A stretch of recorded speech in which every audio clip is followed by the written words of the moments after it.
Hello everyone. In physics classes we are doing third chapter of class 12, that is current electricity. And today we are going to discuss about the Wheatstone bridge principle.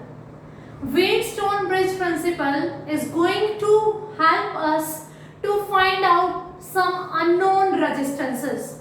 So with the help of this principle we can find unknown resistances. Who discovered this thing? Means who gave us this principle? Sir Charles F. Wheatstone. His name was Wheatstone. That's why this bridge is having Wheatstone bridge.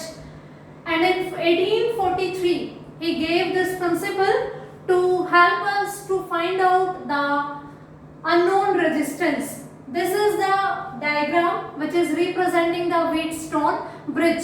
Here you can see that A, B, C, D is representing a parallelogram. Along its diagonal BD, we have connected a galvanometer, and AC. These vertices are connected with a cell and a key. A key is connected here, key 1, and another key is connected to the arm BD with galvanometer, that is key K2. So this principle, Wheatstone bridge principle, is going to help us to find out the unknown resistance. How? We are going to take help of this. In this diagram, you can see these things. We have four resistances, P, Q, R, S. In the diagram, it is clearly visible that four resistances are there. These two arms, A, B and B, C. These two arms, A, B and B, C, are known as ratio arms. And the side, this one A1, AD, and the resistance R, it is variable resistance. Means its resistance is in R and we can adjust the value of this resistance. This is going to help us mainly to balance this bridge, Wheatstone bridge, and balancing this bridge is the main principle which is going to help us to find out the unknown resistance which is connected along the side DC. So along the side DC we have resistance S, which is unknown resistance, and this is the resistance whose value we are supposed to find out. So P and Q are the known resistances. These two arms are known as ratio arms. R is also a known resistance, but its value is variable. We can vary its value is adjustable. And S is the unknown resistance whose value we are supposed to find out. We have to do the arrangement that we are going to balance this bridge. How we are going to balance this bridge? Firstly, we will switch on this key. When we switch on this key, due to the presence of this cell, this current I will start flowing through the circuit like this. The direction of the flow of current is from positive terminal of the cell towards its negative terminal. So current will start passing through it. Of course, some current will flow through this branch in which the galvanometer is connected. We have to adjust the value of this R such that galvanometer is going to show null deflection. Null deflection means it is not showing any current. It is showing zero its reading. First we will switch on this key. Then we are going to switch on this key. Some current is flowing through this arm along the galvanometer, and galvanometer's reading is showing its value. We have to adjust the value of R such that it is not showing any deflection. Means no current is flowing through this arm BD. Then that situation is known as balanced bridge. At that time, this is observed that P by Q is equals to R by S, and bridge is said to be balanced. The ratio of these two resistances is equal to the ratio of these two resistances. This is the condition of balanced bridge and by this equation we can easily find out the value of S, unknown resistance. S will be equals to RQ by P. We have all the values of these P, Q and R, and R is a variable resistance which is going to help to balance the bridge, and the balancing is done by the condition when no current is flowing through the galvanometer. So this is the main Wheatstone bridge principle. Now mathematically we are going to prove this condition कि yes, in balanced condition this ratio is equal, and if this ratio is equal then we can find out the value of S, the unknown resistance. So this Wheatstone bridge principle was given by Sir Charles F. Wheatstone in 1843. It is a shape of quadrilateral. In the four sides we have four resistances, and along its one diagonal we have connected a galvanometer and a key, and the diagonal vertices A and C are connected with a cell having a potential difference, having its EMF is epsilon, and its key is one key is also there, key 1. Okay. So firstly what we are doing, we are tapping K1. We are providing this cell potential, or you can say EMF, to this circuit. EMF is when the circuit is closed, no current is flowing through it, and potential difference is when you are tapping the key K1 and current starts flowing through it. So firstly we are going to switch on this key K1. By tapping this key, the current I will start flowing through this wire. When it comes to the point A, this current is having two different paths. One is moving towards the arm AB, one is moving along the arm AD. So this current is going to divide into the two parts, and its magnitude is going to be is based on the value of this P and R. So let the current I1 is flowing through the arm AB. Total current I is coming, and I1 portion out of this I is flowing through the arm AB. Then what will be the current which is flowing through the arm AD? It will be, I can say, I minus I1. If total I current is coming from here and it is reaching at point A, it is a junction, two different paths are there, so current is going to move in both these two paths.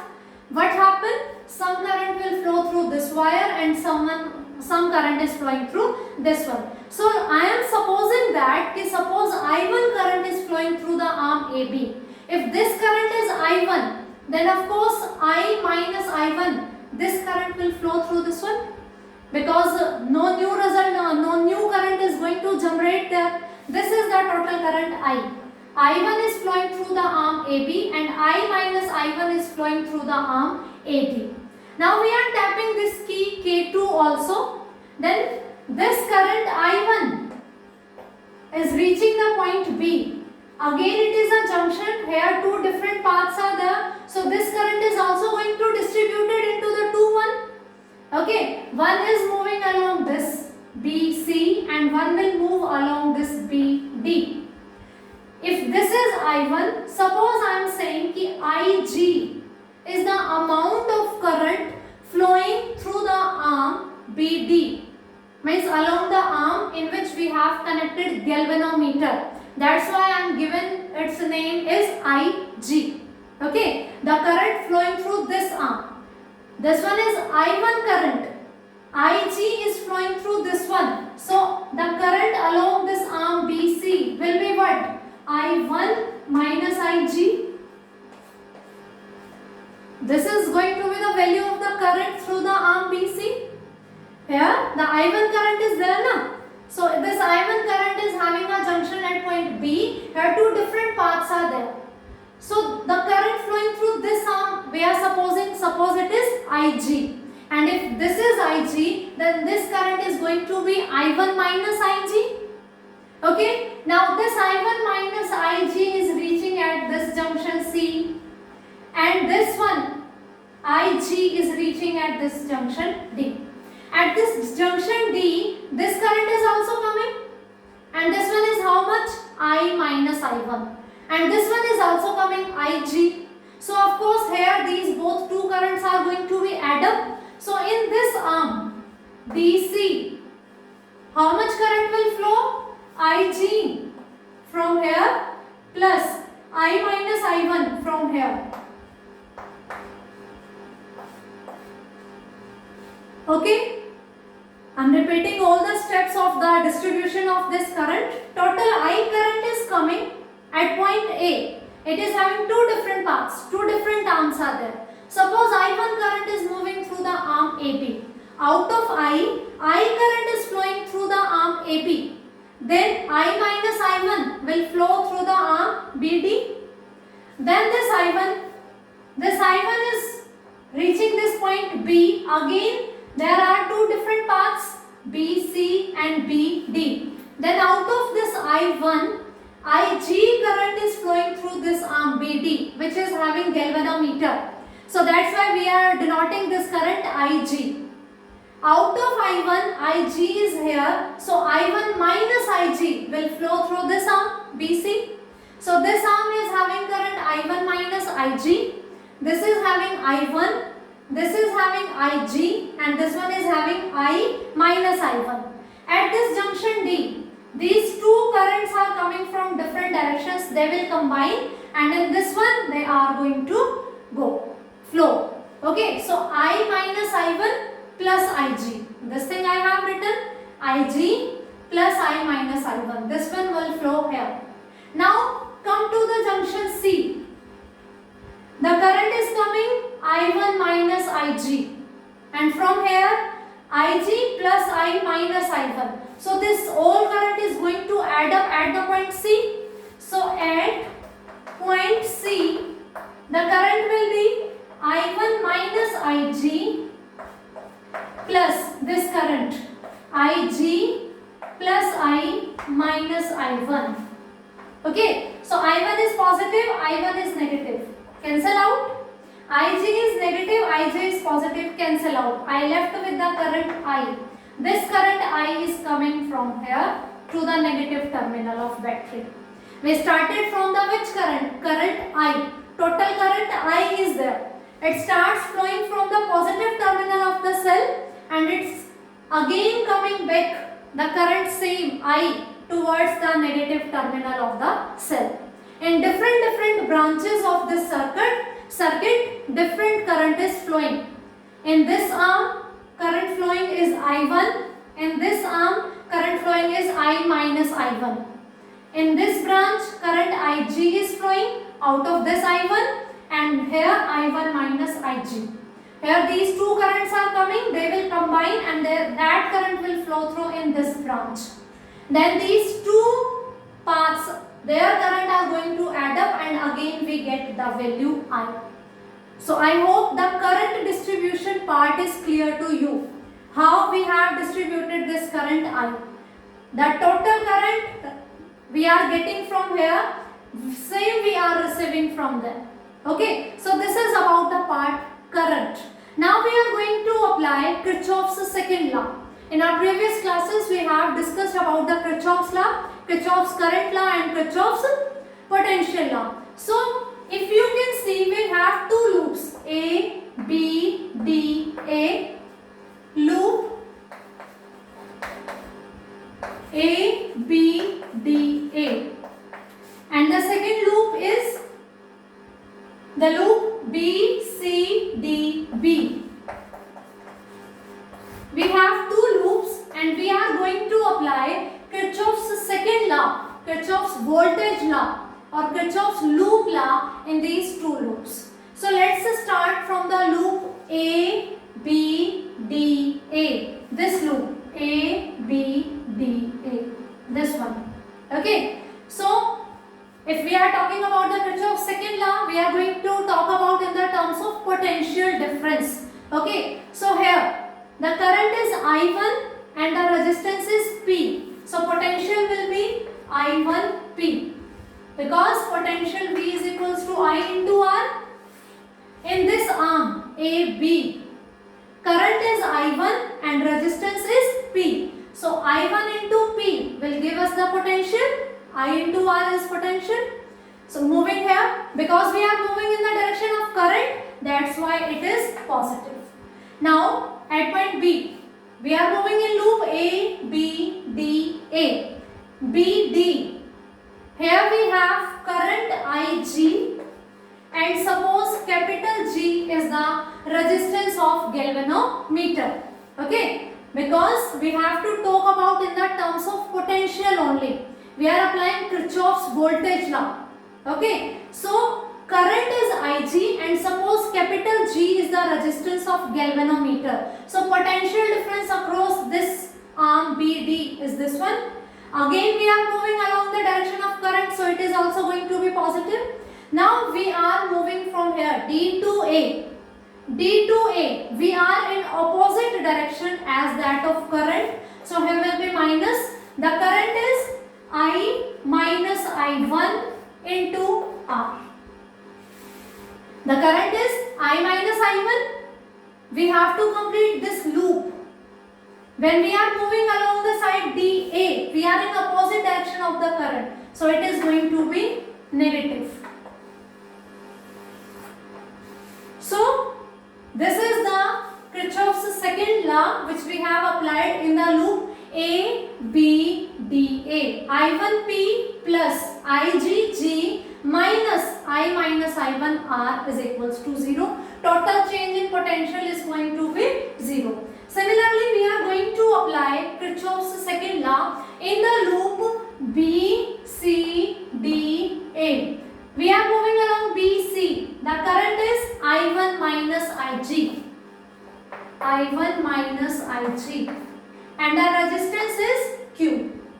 Then B to C. Then we are coming from C to D. C to D. The direction of current is opposite to us. We are moving from C to D. And current is from D to C. So here negative sign will be there. And the value of current is IG plus I minus I1 into the resistance is S.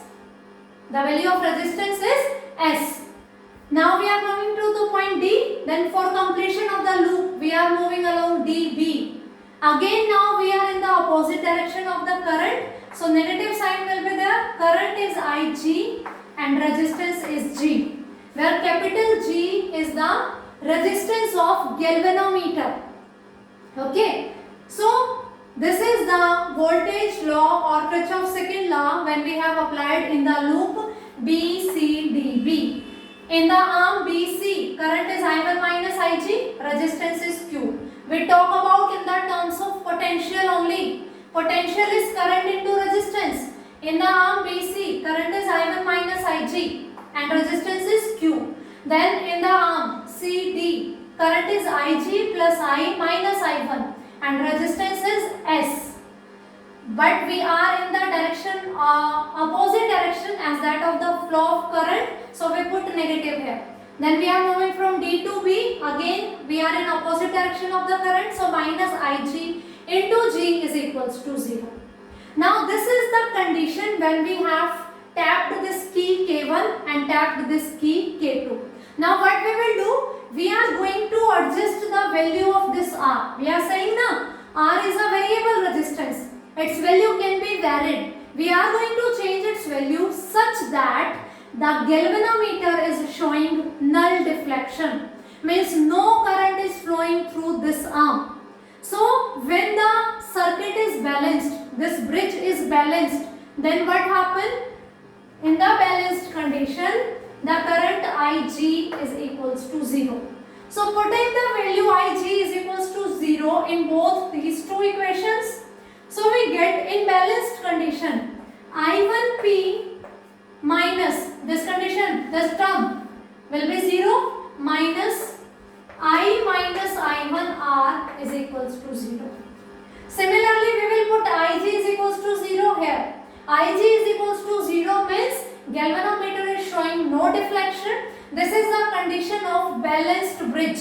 Okay. So I1 minus 0, this term finish, into Q minus IG is 0, I minus I1 into S minus 0 is equals to 0. I have put the value Ig is equals to 0 in both the equation. There are two loops. I have applied Kirchhoff's second law, Kirchhoff's voltage law in these two loops. Then we are talking about the balanced bridge. When no current is flowing through the arm BD, Ig is 0. So we have put the value Ig is equals to 0 in both these two equations. Okay, so from this equation, I1P will equal to, this term is negative here. When we will shift this term on right hand side, it will become I minus I1 into R.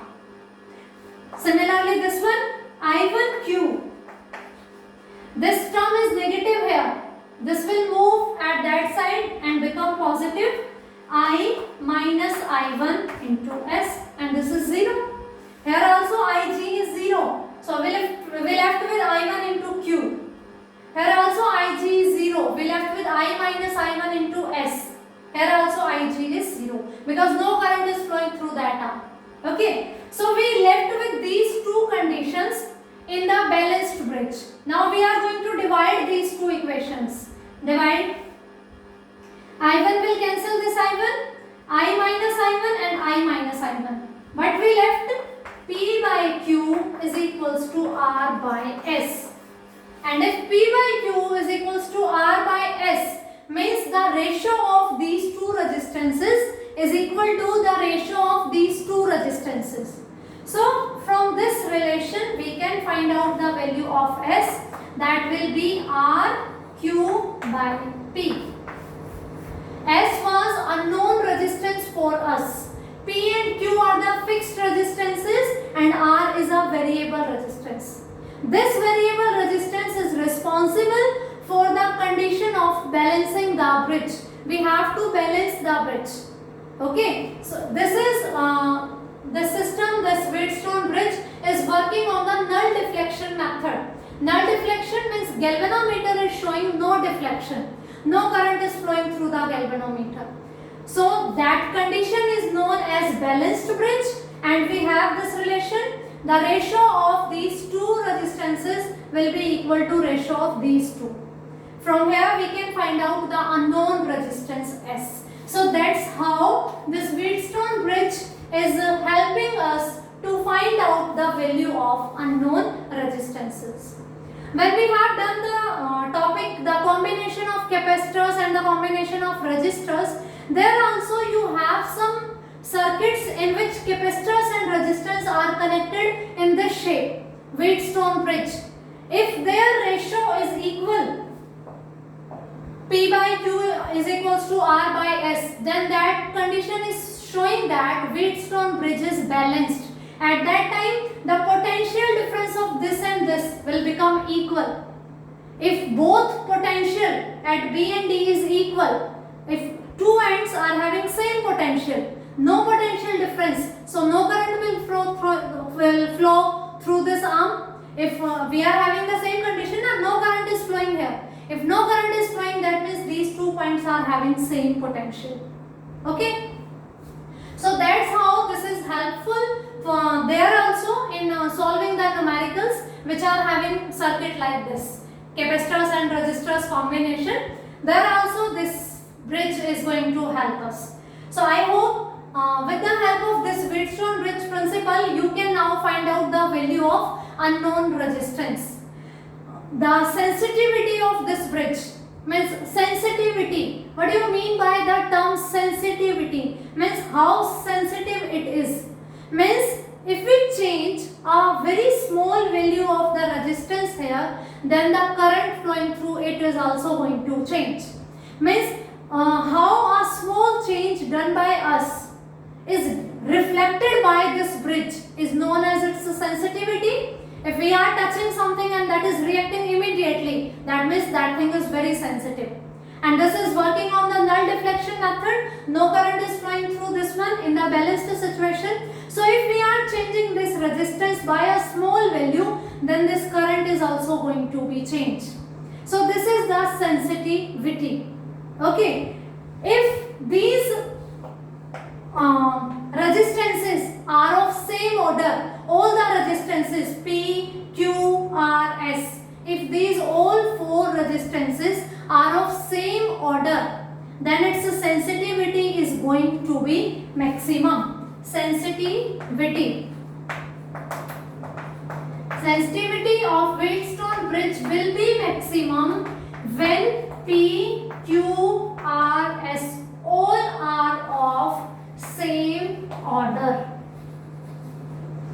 Okay, the resistance which we are connecting in these 4 arms, if they all are of the same order, all, then this bridge sensitivity is going to be maximum. One more question is coming from this part, this Wheatstone bridge principle, that if we are exchanging the position of galvanometer and cell, then no effect will be there. If we are changing the position, interchanging you can say, the position of galvanometer and the cell, then no difference is there. What we are doing, here we are putting the cell and here we are connecting that galvanometer. You can see this is a quadrilateral A, B, C, D, or you can say parallelogram.